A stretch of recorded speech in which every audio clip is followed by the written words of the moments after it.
നമസ്കാരം. ഇലക്ഷൻ വരുമ്പോൾ കൂടുമാറ്റം സ്ഥിരം പതിവാണ്, പ്രത്യേകിച്ചും കേരള രാഷ്ട്രീയത്തിൽ.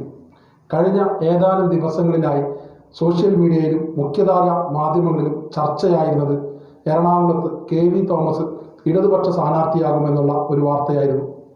എന്നാൽ കഴിഞ്ഞ ദിവസം ഡൽഹിയിൽ നിന്നും ഒരു ഫോൺ കോൾ വന്നു. മേഡം വിളിച്ചതോടുകൂടി KV തോമസ് അയഞ്ഞു. ഇനി തൽക്കാലം പോരിനില്ല. അദ്ദേഹം ഹൈക്കമാൻഡ് പ്രതിനിധികളുമായി ചർച്ച ചെയ്യാൻ തിരുവനന്തപുരത്തെത്തി. ചർച്ചയും കഴിഞ്ഞു. അദ്ദേഹം തീർത്തു പറഞ്ഞു, ഞാൻ കോൺഗ്രസ് വിട്ട് എങ്ങോട്ടുമില്ല, ആരുമായി ചർച്ചയും നടത്തിയിട്ടില്ല എന്ന്.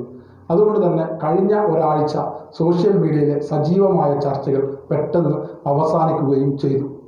എന്നാൽ ഇപ്പോൾ പുതിയ ഒരു ചർച്ച ആരംഭിച്ചിരിക്കുകയാണ്. മലപ്പുറത്ത് LDFിൻ്റെ ഒരു MLA UDFിലേക്ക് അടുക്കുകയാണ്.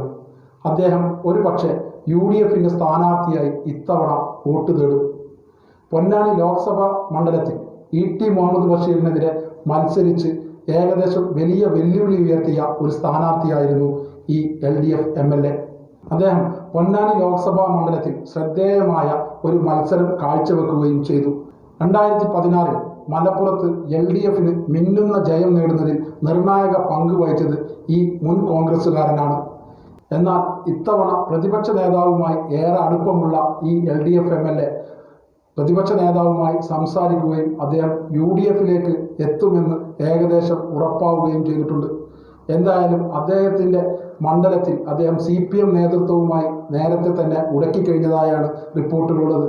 കഴിഞ്ഞ 2-3 മാസമായി അദ്ദേഹം തൻ്റെ മണ്ഡലത്തിൽ യാതൊരുവിധ പ്രവർത്തനവും നടത്തുന്നില്ല എന്നത് ഇടതുപക്ഷവും ശ്രദ്ധയോടെ വീക്ഷിക്കുന്നതാണ്.